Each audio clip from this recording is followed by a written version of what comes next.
so that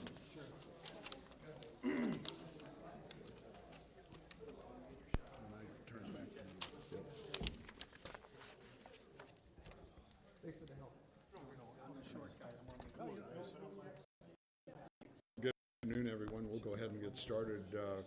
Gigantic thank you for everybody being here. Today's a really big day. Today's an awesome celebration and conversation about what's been happening here for the community of Mead.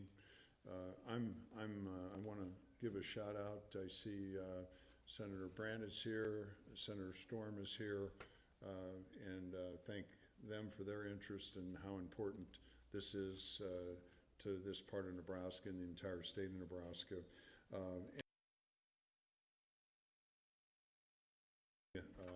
And all the local leaders for being a part of the process and saying, hey, our voices have to be heard.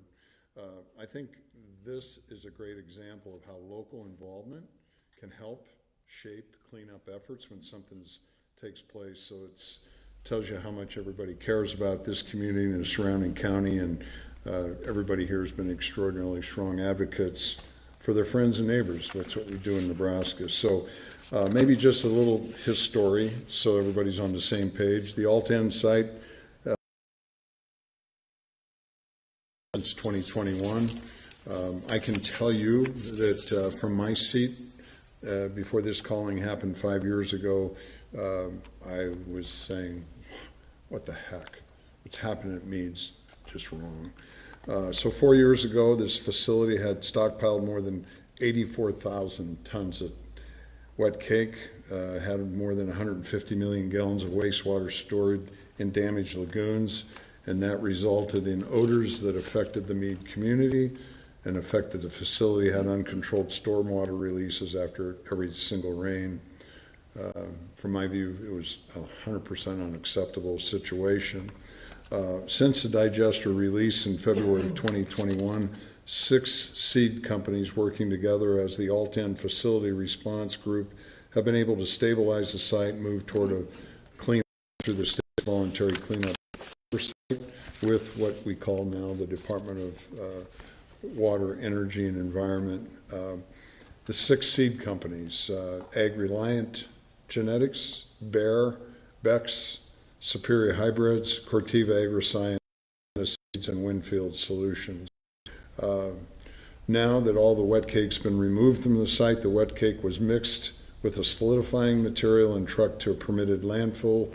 It took nearly 7,300 trucks to transport over the 165,000 tons of solidified material to Pheasant Point landfill in Douglas County.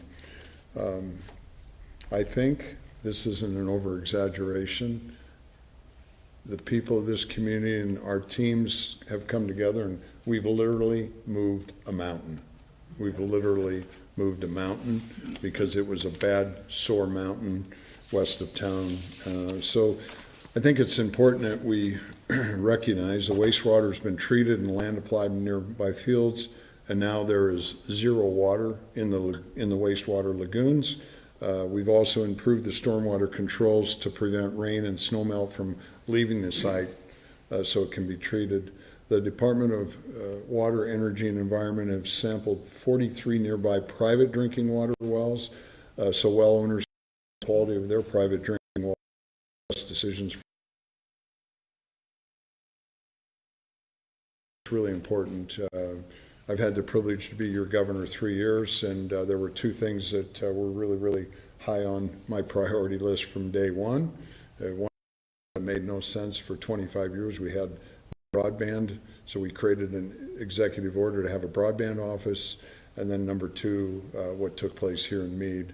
As a first farmer in agriculture in 100 years being governor, kind of understand how important water is, understand how important our rural communities, our way of lives are. So it was really important that we get after this, and I think it's really important that all the companies agreed that for this to be a voluntary cleanup program, and this whole program is costing Nebraska taxpayers L0, not one dime.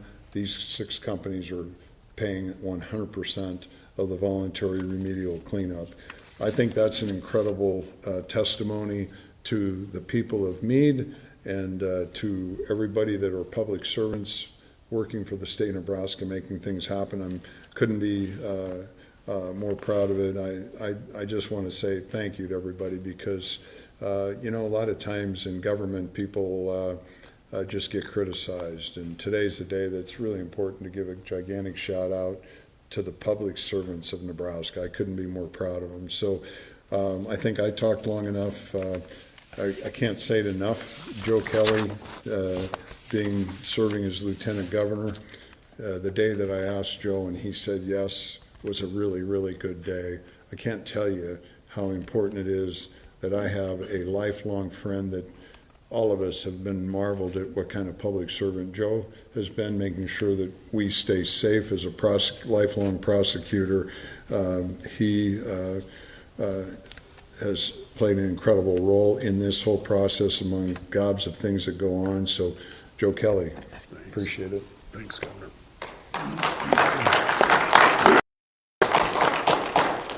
Thank you, Governor. Just a few points.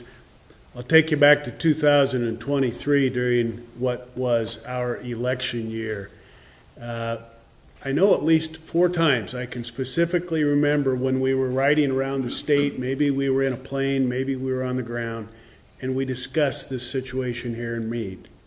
And as he's already alluded to, we were both baffled by the inability to get this thing resolved and to get moving forward. And there was a lot of accurate information floating around there. There was also a lot of inaccurate information floating around the state at the time. So it made it really difficult to understand what was going on. But the bottom line was the kid from Platte Center and the kid from Lexington, Nebraska were fully aware of how painful this would have been if it would have happened to our communities. So I think we always discussed it in the context of what if this would have happened at Platte Center? What if this would have happened in Lexington? It helped us get that. He was early on asked me to this kind of set in a lot of the meetings both here and back in Lincoln, and I enjoyed doing that, this being part of the process, but most importantly to let everyone involved know the governor had his eye on this problem from the get-go. The second point I would like to make is in the scientific realm. It was a learning experience for me in that, and to watch all of you involved in the fix here having to adapt. That's science. And you couldn't open up a book and look up seed corn, ethanol plants, pollution, and know exactly what to do. So I was always impressed with the way that everyone adapted, changed course from time to time in order to get the cake out, in order to start working on the water.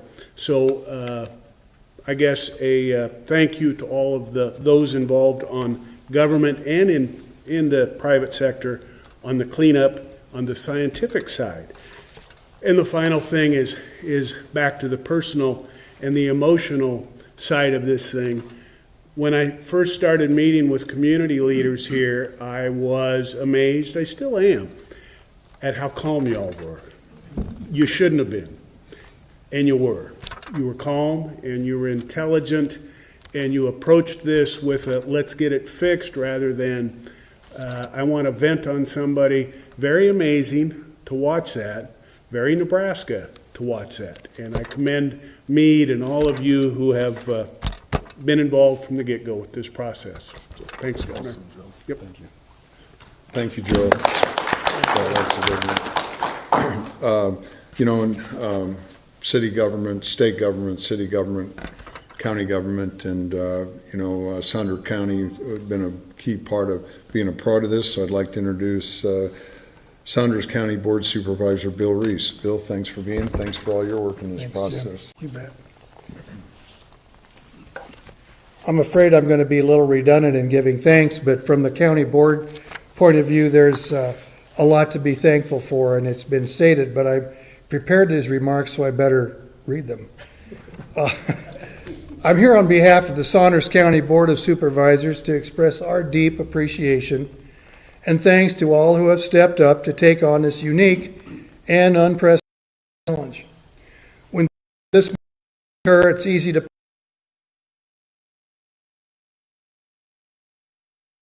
and nearby residents have been resilient and patient throughout the cleanup efforts, like Joe has mentioned. Knowing that their town is worth fighting for, we as a board are glad to see the very significant progress that has been made.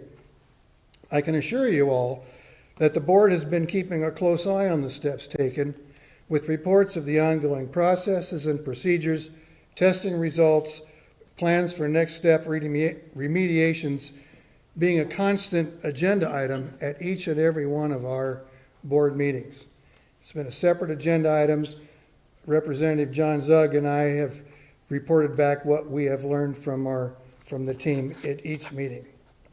I specifically want to thank the state, notably the Department of Water, Energy, and Environment for their oversight, the members of the FRG for stepping up, couldn't do it without you, and the tremendous work done by our Allfields people and their team of experts who are actually doing the work. This collective team's work has been nothing short of responsive, responsible, professional, and timely in keeping the community informed during every step. I personally want to thank and give a shout out to Jody Weibel for providing good information to the community through her many social media posts. You know, that's where people are getting their news these days. While we all know this is a very serious situation, Jody has been a voice of accuracy, clarity,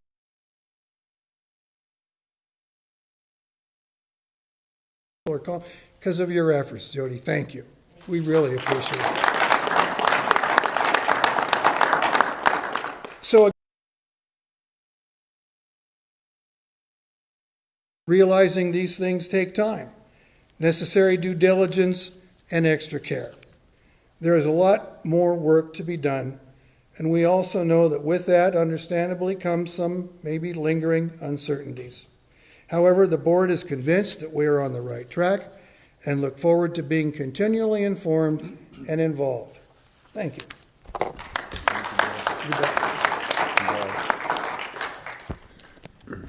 I'm really excited to be able to introduce our Director of the Department of Water, Energy, and Environment, Jesse. I've called him Jesse Waters a couple times. He likes that. Jesse Bradley is a great example of a public servant that loves Nebraska, loves the people, and loves the environment, and been a warrior working as a public servant in the state of Nebraska. Jesse's a beautiful example, whereas I love to say we're all interviewing every single day, and there was an extraordinary leader right before our very eyes. So it was another good day being your governor when I asked Jesse to consider leading the department. It was a great day when he said yes. Jesse Bradley. Thank you. Thank you, sir. That's hard to follow on, so I appreciate that. That's very kind words. So, no, it's great to be here today. And as the governor mentioned, I mean, there's just been so much work that's been accomplished at this site, and it's great to be able to, celebrate that today. I think, in my career, and I know I got a lot of my team here as well, that we're passionate about this type of work. But I think for successful restoration projects like this, at this scale, I sort of I got to thinking about it. What are the things that make this work? And I sort of saw there was 4 really key factors all represented in this room. The first is you have to have strong leadership, which certainly the governor has provided our agency as we've moved forward on this effort. It also requires a highly engaged community, which we're very fortunate to have here in Mead, Jody, Bill, others. So you're going to get a lot of press today, Jody. So well deserved, though.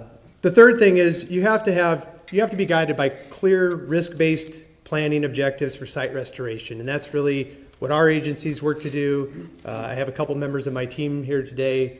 This is what they do every day. They focus on that and making sure what we're doing is going to be protective of this community. And then fourth and finally, it requires a commitment of the resources to ensure successful implementation of that plan and the necessary long-term monitoring. And that's really where the facility response group, the seed corn companies have stepped up to provide those resources. So you really need those elements to make a project like this be successful. The community group here in Mead, along with our agency and FRG, we continue to meet on a regular basis. Those communications and discussions have been key to ensuring that we continue to achieve progress at this site. In 2026, we'll turn our attention to the next phase of remedial action plans, which will focus on addressing on-site lagoon solids. The department is currently reviewing and working with the community to advance that plan. Additional 2026 activities will include submission of remedial action plans for groundwater and on-site soils, and the continued implementation of an approved stormwater management plan. All of these are guided by the information, monitoring, and sampling data that continues to come in as we collect that across the site. The Mead community has been resilient throughout this process, and I want to thank the members of the Mead Community Group for their continued engagement in this effort. Their input has and will continue to provide valuable feedback and guidance to the remedial actions that take place on this site. The collaboration amongst the community, our agency, FRG, demonstrates how in working together, we can achieve the best possible outcomes from this effort. We'll continue to move forward, make sustained progress at this site, while ensuring that everything we do is protective of the Mead community and the surrounding environment. So, thank you. Thanks, Jesse.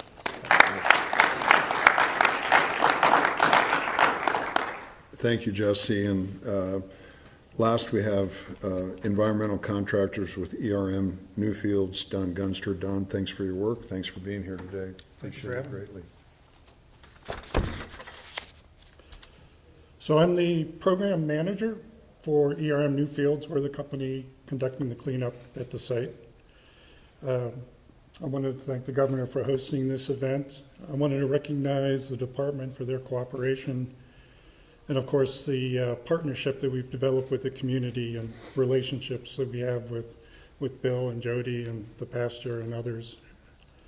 We've accomplished a lot since we started in 2021. The governor mentioned many of them. There's more on the poster here for folks who would like to look at that. But what's most noticeable now is the changes at the site when you drive by it. And to your comment about moving a mountain, it was a 14-acre pile of wet cake, 67,000 tons of material that were moved off the site.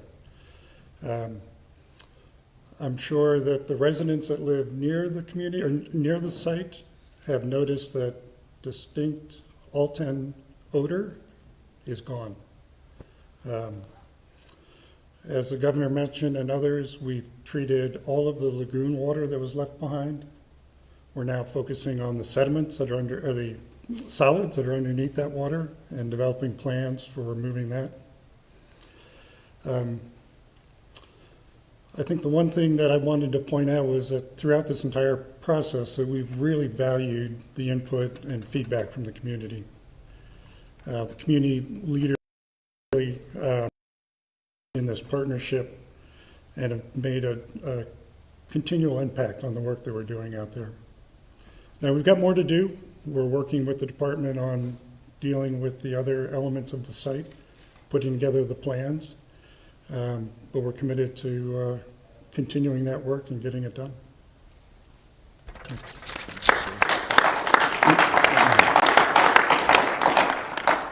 Well, thank you, and a big shout out to everybody in the press. Thank you for being here to help celebrate Mead. Mead's an extraordinary community, and if there's any message out, making sure that anybody that wants to move to Mead, they can be 100% sure their water quality is good as anywhere in the United States of America, that everything's done. So you talk about quality of life, you talk about water, you talk about the who.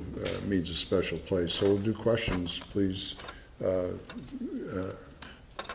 Whatever you might have, we've got all the experts to get the right answer. Yes, ma'am. Yeah, so probably all of us have talked to Jody at some point or another, and I know that Jody and some of her neighbors were complaining to the state about this a few years before anyone really took notice.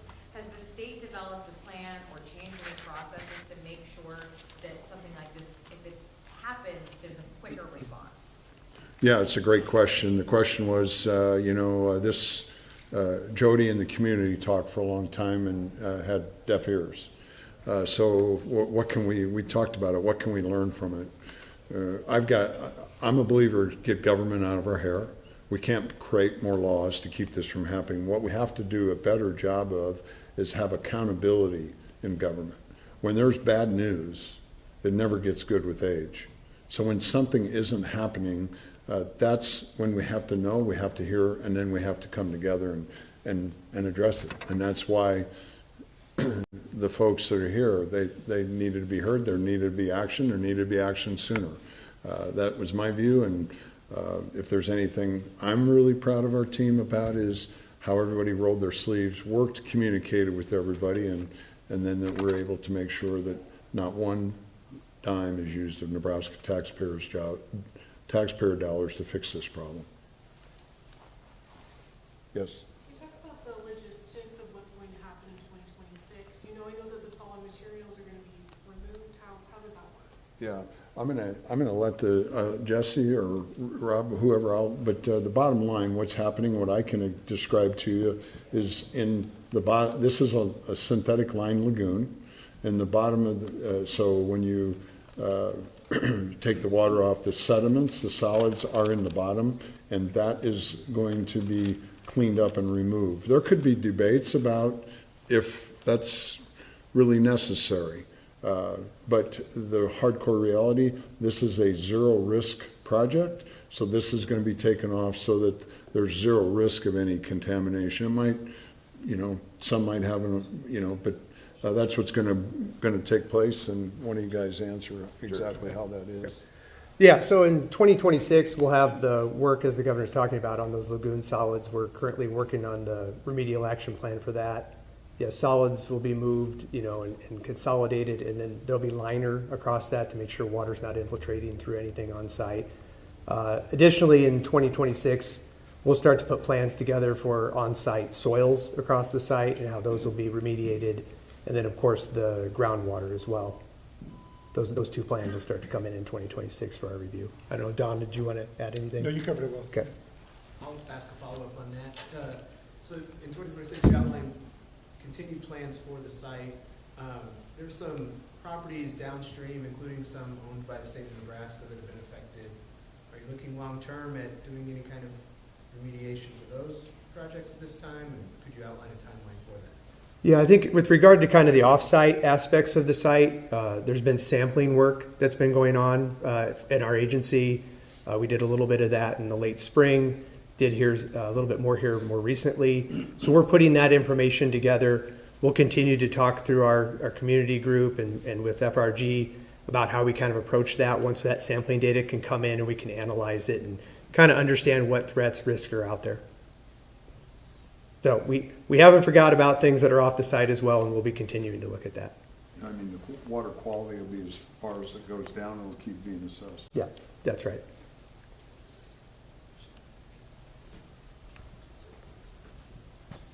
Any other questions? Yes. Is there an idea of an end date for when this is going to be fully cleaned and ready for maybe something else to move into the site?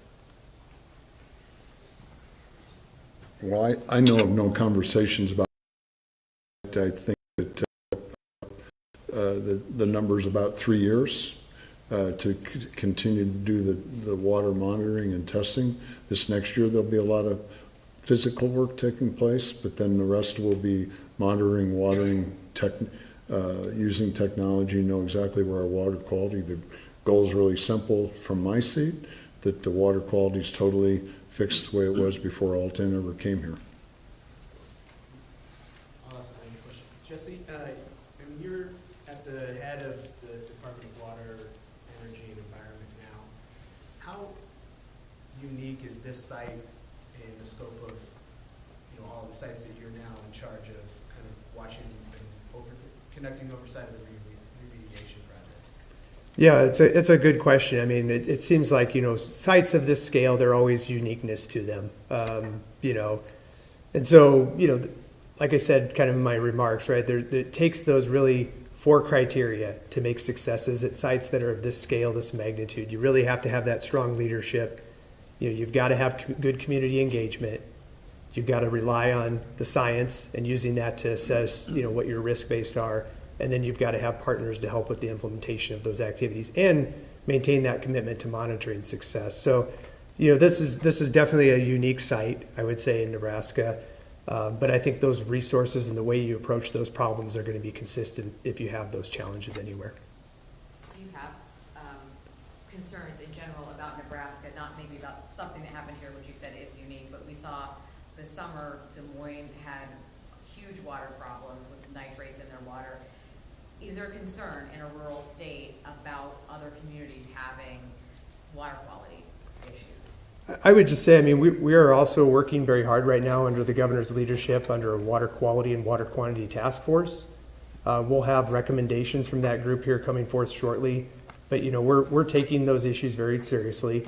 We're going to be putting resources on that, again, kind of focusing on the innovation and education that we can do to engage in that issue and make sure that we can get ahead of it, stay ahead of it.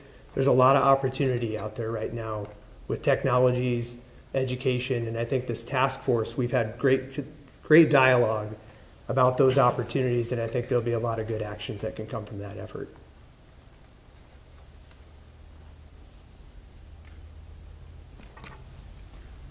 Okay, well, let me just say thank you for everybody being here. Gigantic congratulations to everybody that's put a lot of blood, sweat, and tears into making this work, and we're pleased. Let's just leave it with we're pleased, but sure as heck not satisfied. We got a lot more work to do, and we'll continue on with it. So thank you all for being here. Thanks for what everybody's done. It's really awesome. Congratulations.